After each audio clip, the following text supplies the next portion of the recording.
Welcome to part 4 of this Sylenth Masterclass video tutorial. In this section, we are going to be covering the modulation envelopes inside of Sylenth. Now, these are where you can take a good sound, or where you can take even a bad sound to a good sound, or a good sound to a great sound. Modulating in Sylenth is really important to make the sounds kind of mix ready and polished enough to go into a track or a production. So I have pulled up the sound that we've been using to discuss some of the parameters inside of Sylenth for the last few videos.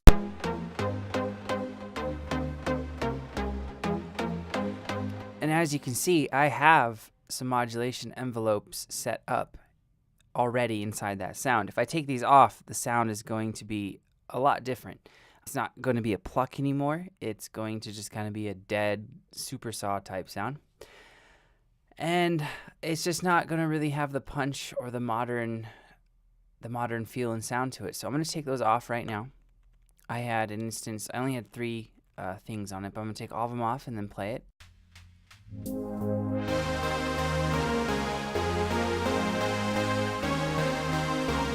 So you can hear right there the difference and the importance of using the modulation envelopes inside of Sylenth. I wanted to touch on what modulation is within synthesis. And if you're a absolute beginner, this will be really helpful. And if you're more of an intermediate user of synths or sound design, maybe the way I explain it will be helpful, because I'm going to explain it in a very layman's term. Modulation basically means change or to affect change. And inside of a synth, every synth will have usually modulation parameters.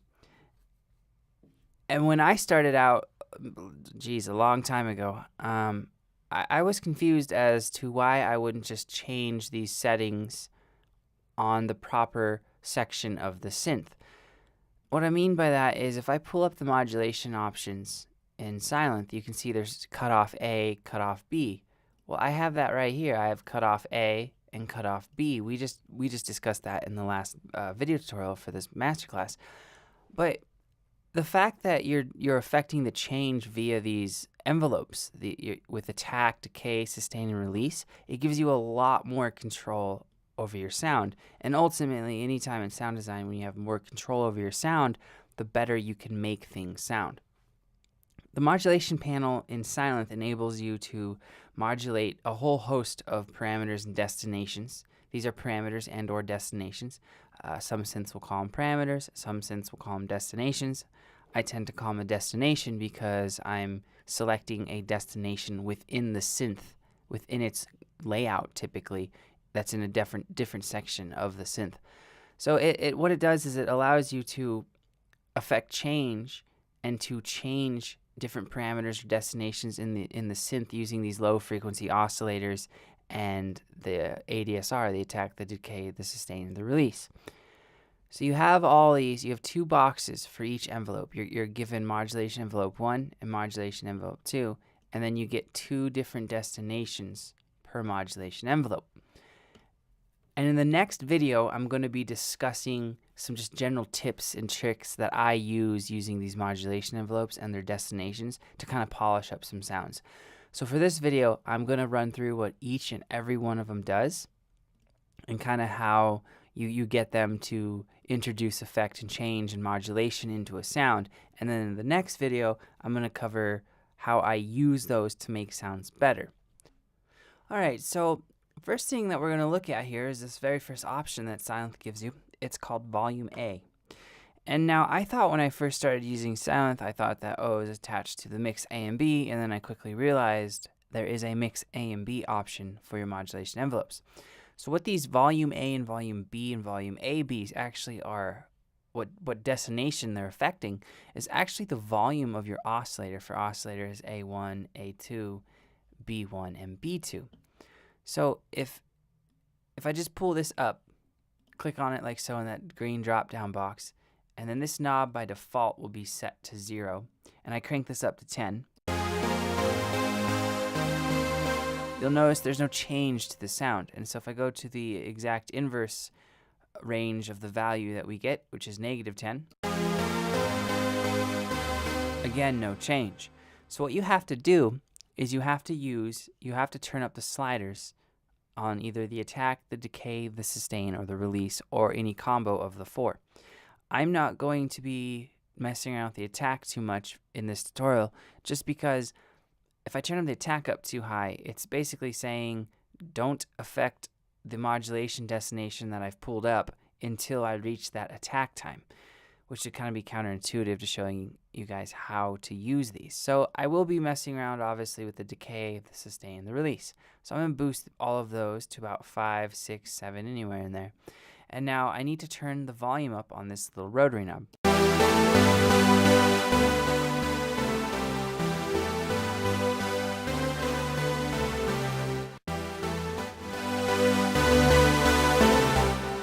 So what that's doing is it's turning up the volume of both oscillator A1 and A2 simultaneously, and it's dependent on the decay value, the sustain, and the release that I have set up. So I can make it kind of pluckier and sharper, have a sharper attack and decay by just boosting the decay and leaving the sustain and the release down.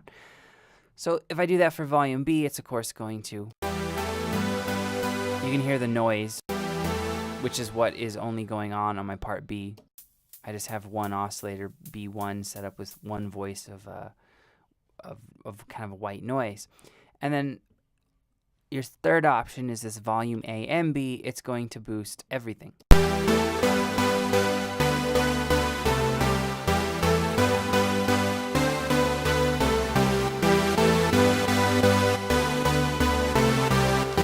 So you can kind of hear right now, it's already, just with doing this, it's already a better sound than just having, if I turn this off.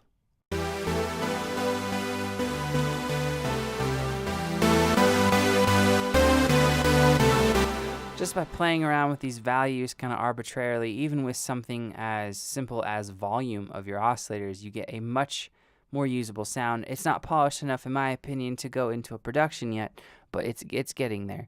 So let me zero this out because I accidentally just clicked on it. So now all of them are back to 0, and I'll zero that back out by double clicking on it.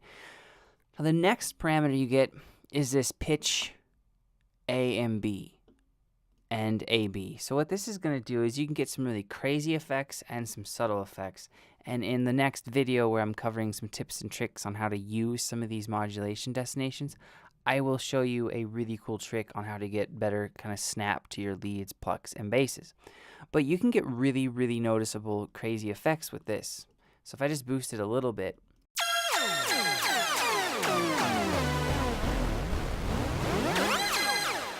and you can see right there when I did it quickly from low to high, it's kind of almost like a DJ type scrub on vinyl. So you can get some cool effects going on with that, and you can always modulate. You can always automate this in your DAW.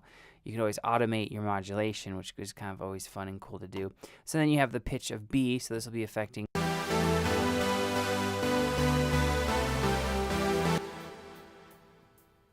It's not going to do a lot with the sound because it's just white noise.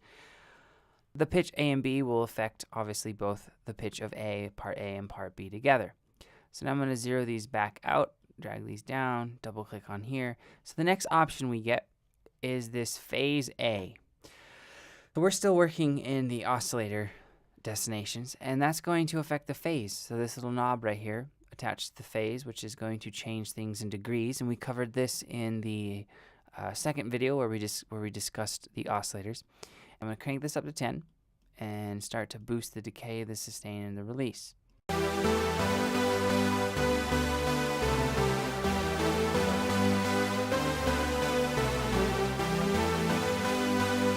And it's not a super noticeable effect. You can use this to thicken things up, but that's why I was moving the knob slowly so you could kind of hear what it's doing. It's basically doing the exact same thing as if I did this.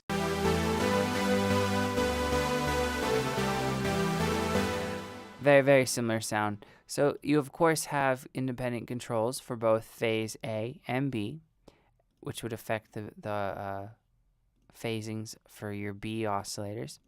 And it would affect, obviously, it also gives you the option of phase A and B, as all these destinations do in Sylenth. So let's go on to the next, which is kind of a fun one. It's the pan. So pan A is going to affect the pan of your oscillators, both A1 and A2 together. If I crank, let's turn this down, I crank this decay and sustain up a little.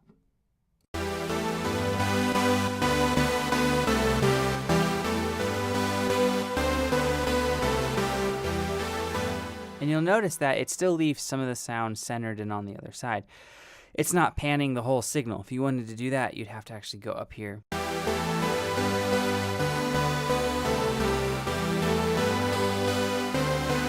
To really get a good swing in the pan, it's better to use the knob values up at the oscillator level. But that's a really cool thing that you can use with pads, actually, and I'll touch a little bit on that in the next video. So pan A affects the panning of your oscillators for your oscillator A1 and A2. Pan B is B1 and B2, which is actually useful because you can kind of pan out, like if you're using it as I am, just adding some noise, you can kind of pan it out and spread it out. And then you have pan A and B, which would pan everything in all four of the oscillators. Now let's go to this next section called the filters, and this is really the meat and kind of the main reason why you'd really want to use these modulation envelopes, are the filters. So if you remember the initial sound, it was quite cool. It was a kind of a pluck sound, and now it's just that sound. So I'm going to go to, click on my menu and click to Reset Preset. It'll bring back the patch that I loaded before I made any edits.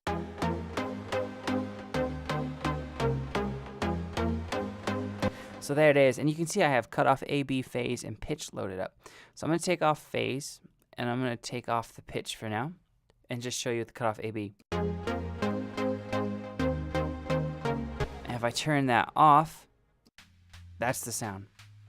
So you'll start to notice when you start to do sound design in Sylenth that it's almost better to kill your filters a little bit so you can bring it back in with these modulation envelopes. And the cool thing is, if I bring this back up, because it doesn't change or turn off any of the slider amounts or the knob values, it just brings it right back to what it was. But you can hear how that really makes the sound kind of more modern EDM type sound.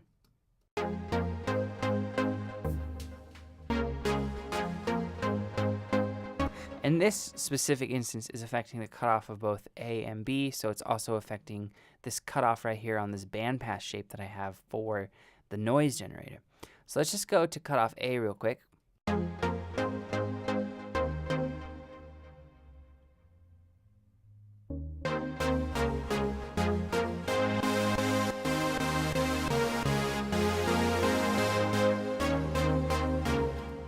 So that's kind of a much better, more of a usable sound as opposed to what we had if this is off.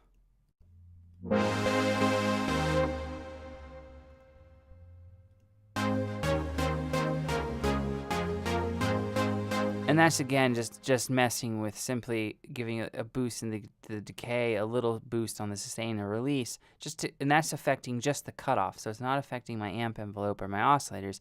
It's basically an envelope for your filter, which is just awesome. All right, and then you have cutoff B and cutoff AB, which, as you'll notice this trend in Sylenth, will just affect the parameters for part B and then the cutoff filters for both A and B if you select A and B, which I typically select even if I'm not using anything in B. I just do it just to get in the habit of it because I have created 4 oscillator 2-part sounds in Sylenth and then forgot to select cutoff A and B, and then I'm just affecting A or B. All right, so now let's go to this Reso A. That's tied to this resonance knob right here for part A. And I have it down right now on the sound.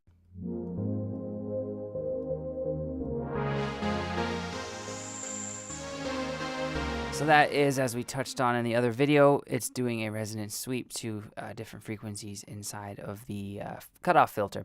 So that's something that can be helpful to kind of get like acid type sounds.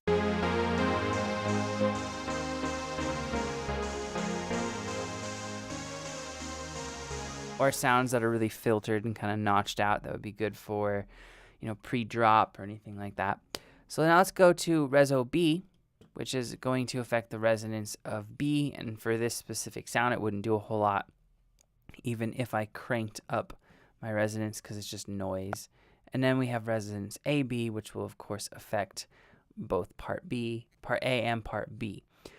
All right, so now let's go to this miscellaneous section here inside of Sylenth. You'll see where it says miscellaneous, and it has some of these parameters. Now, some of these are make sense, and some of them are just kind of random, or they might seem like a random function, but they definitely have their place. So this first one is phaser frequency, and unlike all the other ones we've talked about so far, this is one of the only two in Sylenth's modulation envelopes that you actually have to turn an effect on for. This is tied straight up to the phaser in the effects section. So if I turn up the decay, the sustain, and the release and crank this knob up, we're not going to get a single change in the sound. What we're going to have to do is turn on the phaser, and then I'll let that play.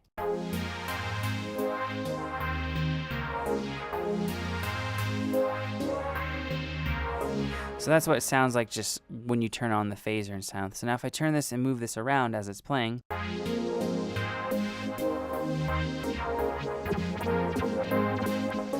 there's the effect on the sound. So that is, like I said, one of the only two modulation destinations inside of Sylenth that you have to turn on an effect for. And that one I typically don't use a whole lot. I'll use the distortion one more than that, and I'll touch on that in a second. So next you have this mix A, this mix B, and this mix A and B. This is tied to the mix A, B, and main volume knobs, sliders on Sylenth. You might be wondering why in the world you'd ever want to modulate something so simple as just one slider.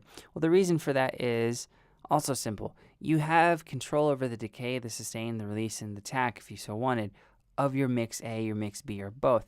That's more control than just turning up or down that little slider there. And then next you have the LFO rate gain for both LFO1 and LFO2.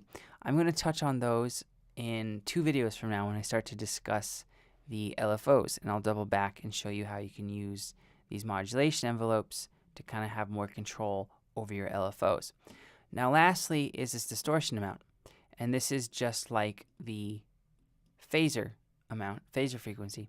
You have to not only turn up the sliders and this knob here to hear a sound, you also, to hear an effect on this sound, you actually have to turn on the distortion module.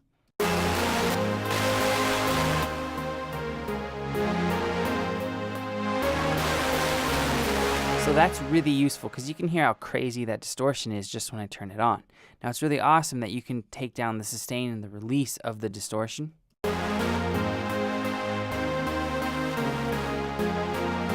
So now there's not as much distortion on the sustain and the release as there is the decay. So that's really, really useful to sound design. That pretty much covers all of the destinations you have in the modulation envelopes in Sylenth, and it is just a duplicate. You get 2 of these. You get envelope 1 and envelope 2, and all the parameters are the same for those. So in the next video, I'm going to go over how you can use some of these kind of in a tips and tricks style on how you can make some sounds better or stronger or more mix ready using some combinations of these destinations in the modulation envelopes. So thanks for watching, and I'll see you there.